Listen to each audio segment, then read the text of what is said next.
Hey, good evening, everybody. I hope y'all are doing well. Hope y'all are having a good evening tonight. Excuse me. Thanks for joining us. Excuse me. Thanks for joining us tonight for another episode of Reflection.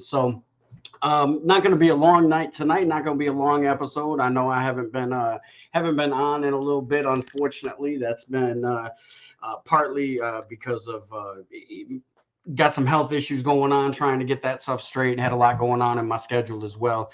But we're back. We're here. We're here tonight.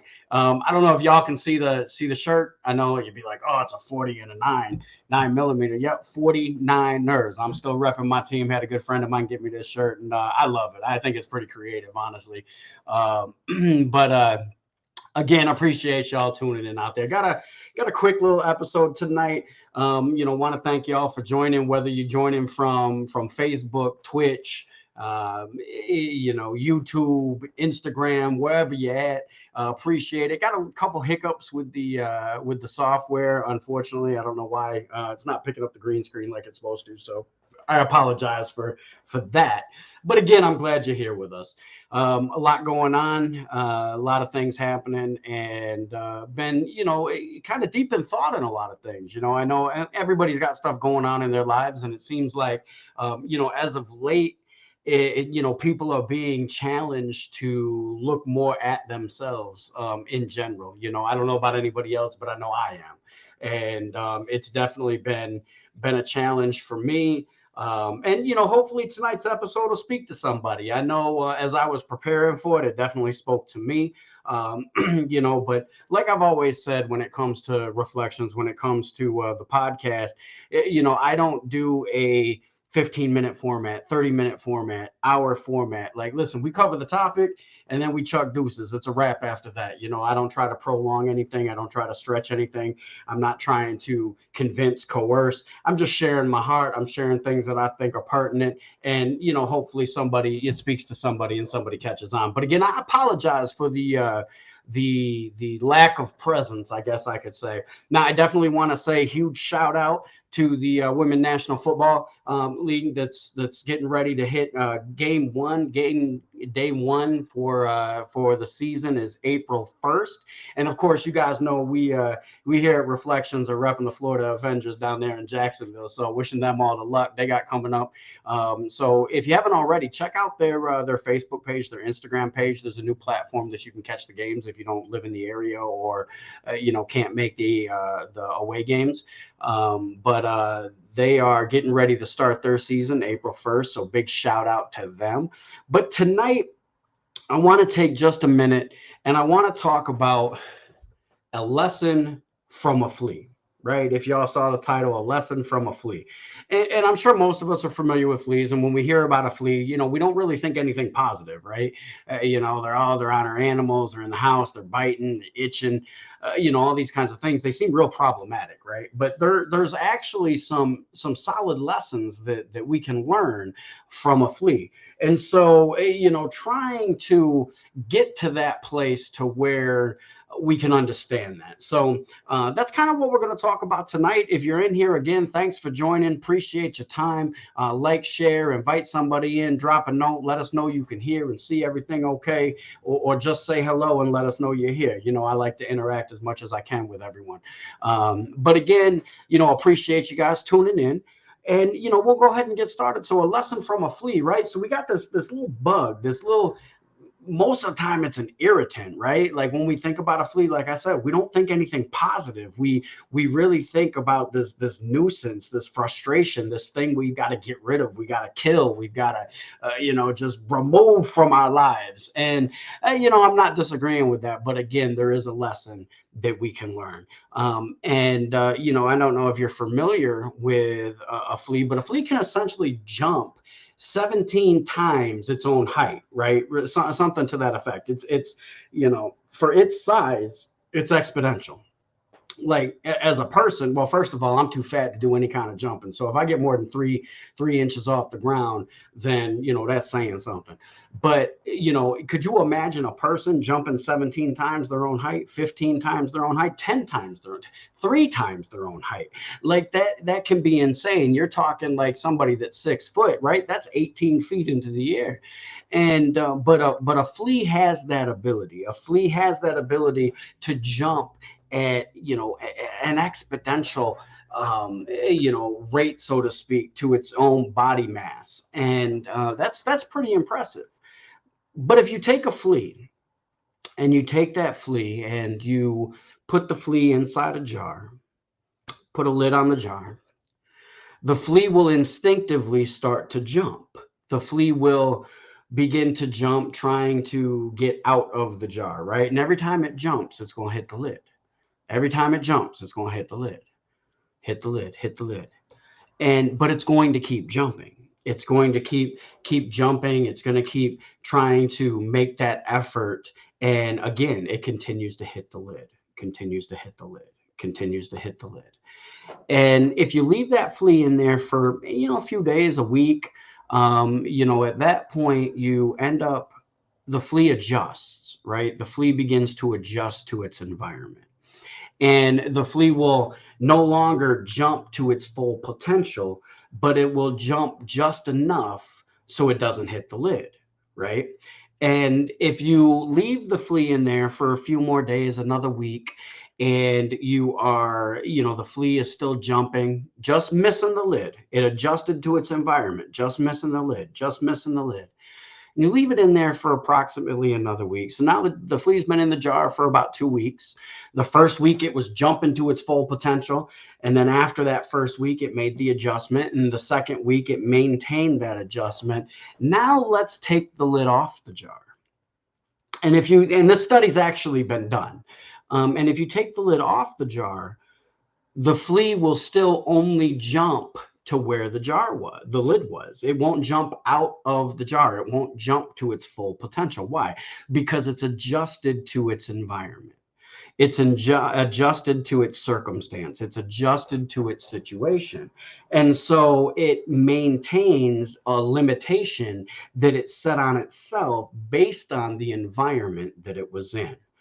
All right, Dr. Harvey. So what is the lesson from the flea? Well, very simply, the lesson from the flea is not to adjust to our environment. See, we oftentimes are like the flea. We oftentimes try things to our full potential. We step out on faith. We trust God with those big things that don't make any sense to us, right?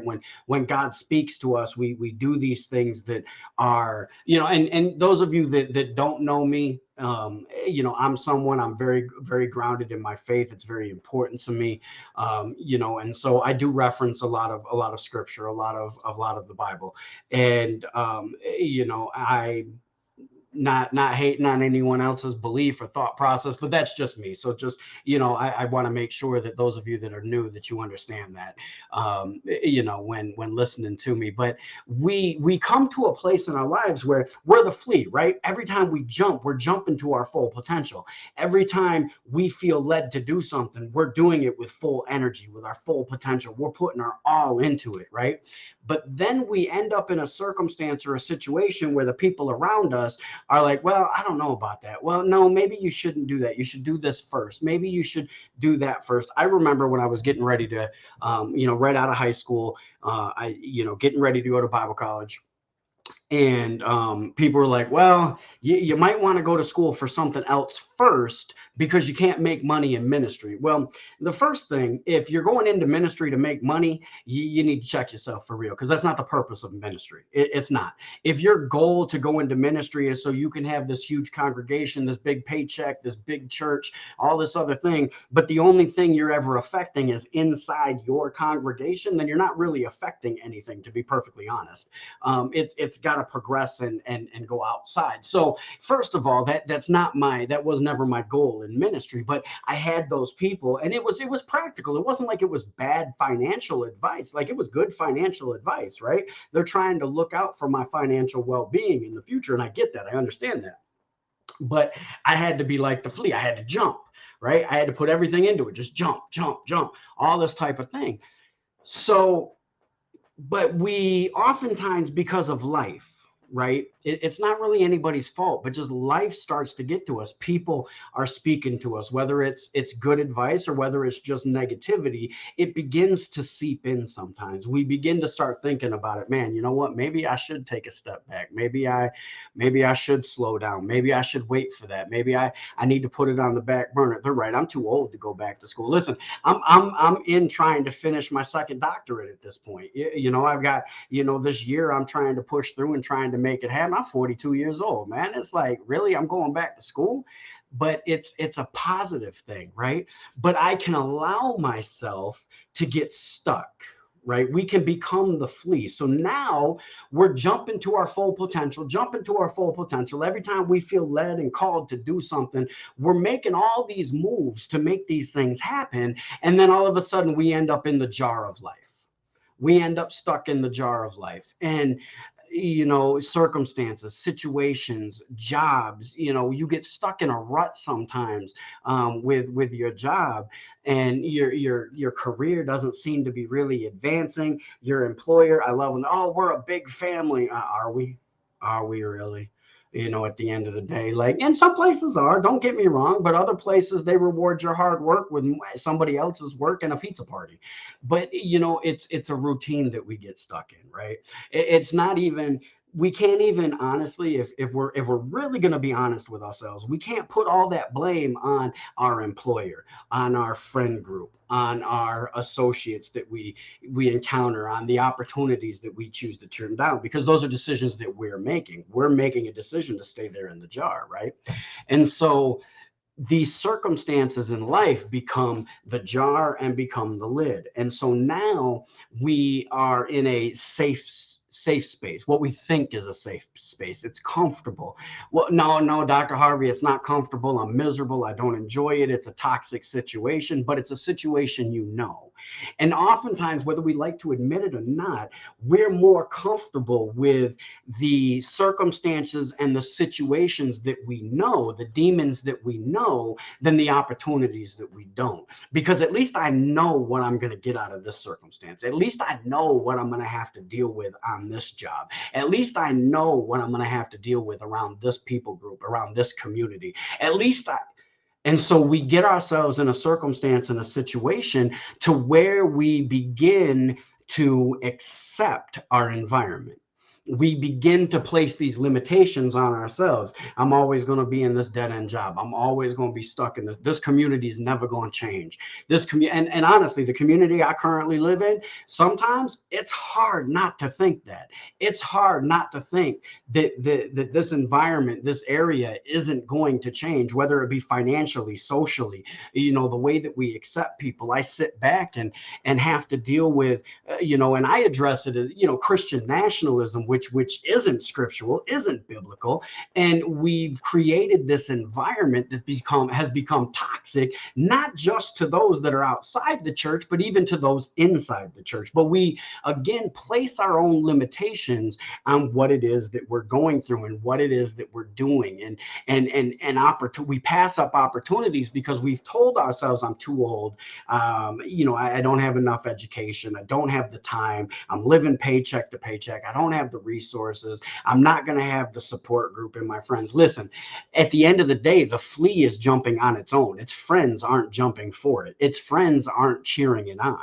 But we make the decision arbitrarily to place limitations on ourselves that don't need to be there. And we do it because we're tired of hitting our head on the lid of the jar. Does that make sense? Are y'all following what I'm saying, or am I just kind of talking to myself? Because I really, I've had to take a step back myself and kind of evaluate, okay, what am I doing? What's my legacy? What am I leaving behind? What is it that I want to accomplish in my life, right? What is it that I want for, when my son looks at my life, what is it that he sees? What are the accomplishments? What is it? And it's not about the material things. It's not about the money. It's not about the titles. It's not about the,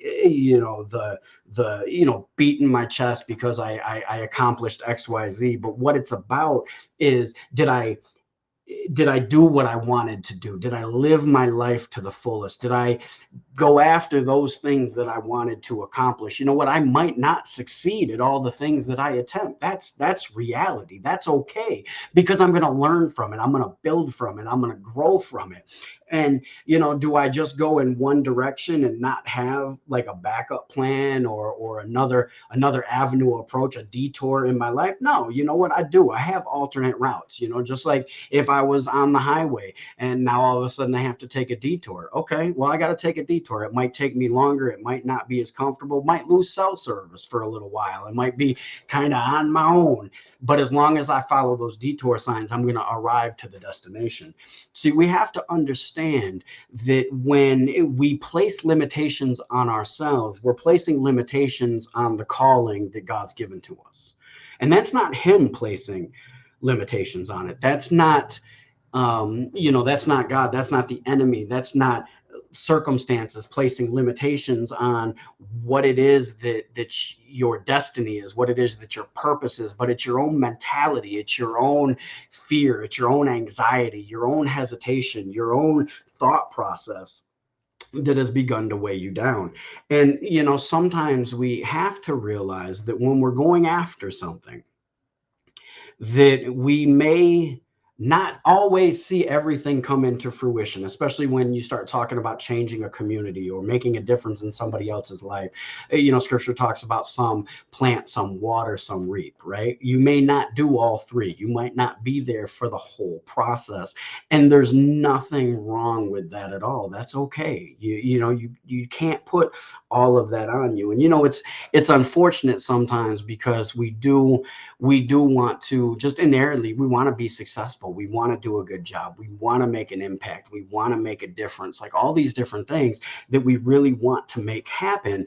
But if we're not jumping to our maximum potential every time we jump, then we're going to miss those opportunities. If we've become like the flea and we've stopped jumping to our max potential because we were tired of hitting our head on the lid of the jar, then when the lid is no longer there, when we're able to get past the limitations, we're still not going to leap at our full potential, because we've conditioned ourselves that we're only going to be able to do so much.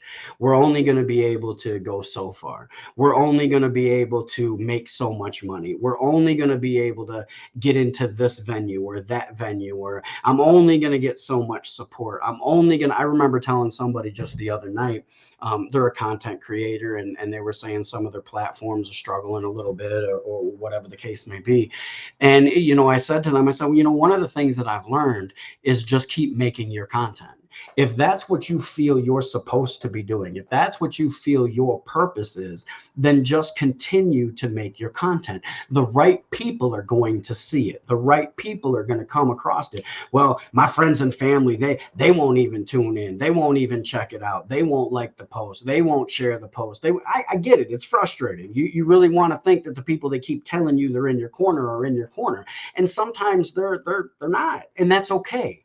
It is what it is. You just move on. Eventually, you're going to gravitate. The people that are meant for your purpose are going to gravitate to your purpose, to your content, in this example. So you have to be like the flea, and you have to continue to make your content. You have to continue to jump at your max potential. You can't limit yourself. Oh, well, you know what? Nobody's watching me on this platform, so I'm just going to keep going there. That's right. Just like training, you got to keep at it. So my son, for those of you that don't know, I'm going to kind of throw him out there a little bit. He's been doing a lot of training with Muay Thai and really getting into that.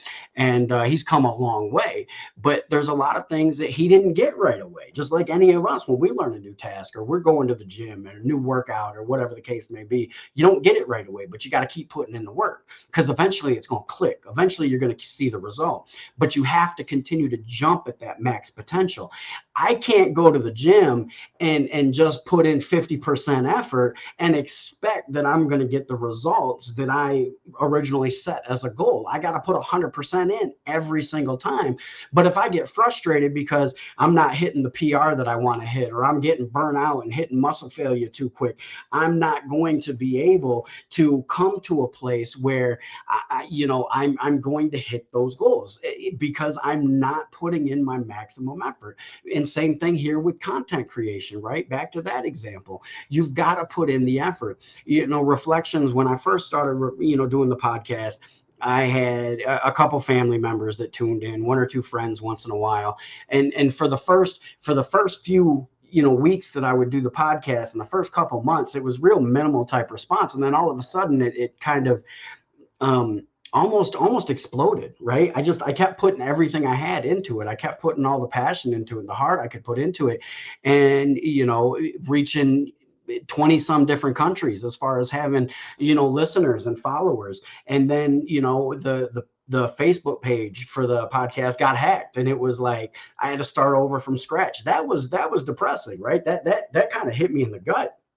And it was like this limitation, like, man, it took me this long to build the little bit of audience that I was able to build and the impact. But then I started rereading through some of the emails that I get in reference to the podcast, and how people had, how it administered to them or touched them or gave them a different perspective, or how they appreciated the approach, et cetera, et cetera.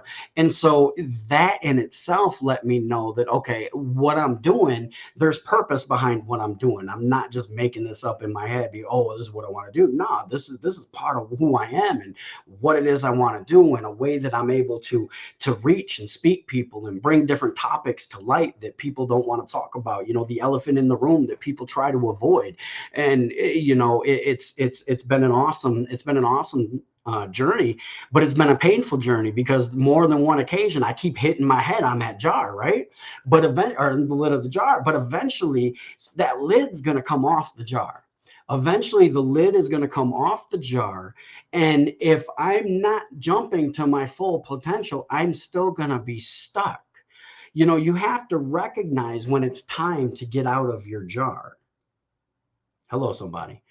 You have to recognize, I'll say it again, you have to recognize when it's time to get out of your jar, and that, involves the community. Maybe it's time to move to a different city, or maybe it's time to find a different job. Maybe it's time to find a different, church or ministry. Maybe it's time, and that's not a bad thing. It's okay. Like, you may only be called to an area for a certain amount of time, be called to a job for a certain amount of time. Like, it's okay. People, especially when you go from one church to another, a lot of people view that as some kind of negative thing, as if I'm supposed to be in the same church from birth to death. And that's just not the case.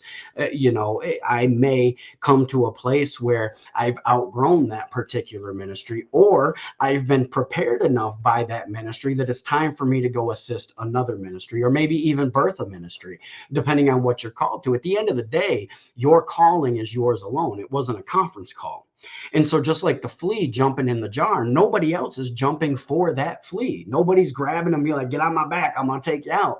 That flea has to make the determination to jump at its max potential, or it's going to stay stuck in the jar forever, because it made the adjustments to its environment and its circumstances. It allowed the circumstances of its situation to dictate how it responded and how it operated. And all too often, that's what we do in our lives. We do that same very thing. We operate in such a way and in such a manner that life has dictated how we operate. Life dictates, when I get up, when I go to sleep, when I eat, when I don't eat, going to work, going to that. Nobody's going to win my belt but me. That's right. Exactly. And so we're in these circumstances and these situations where you've got to know that you're more than your circumstance. You have to know that you're more than your environment. You have to know that you're more than your problem. You have to know that regardless of who's in my corner, I'm the one in the ring. There can be thousands of people in my corner, but they're not the one throwing the punches and the kicks. They're not the ones catching the uppercut or getting caught with the cross. They're not the ones that's going through the fight. They're not the ones that are walking out your purpose. You're walking out your purpose. And so you have to make the determination, no matter how many times you've hit your head on the lid, that you continue to jump at your max potential, because there's going to come a day when that lid, whether it was put there by circumstances or put there by you, that lid is going to be gone. And you're going to have to make the determination, okay, do I make a move? Do I find another job? Do I, advance my career? Do I go back to school? Do I start a ministry? Do I, go visit this person, talk to that person? Do I approach them? Do I bring up this issue? Do I go to the council meeting and speak my mind about what's going on in the community? Like all these different things, right?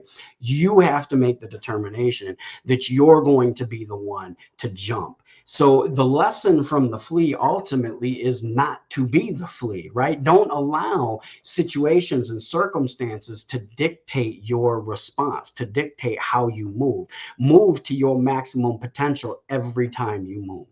Every time you make a step, move to your maximum potential. Every time you leap to your maximum potential. Every time you put your hands to the plow, make sure you're putting 100% of who you are into whatever it is that you're doing.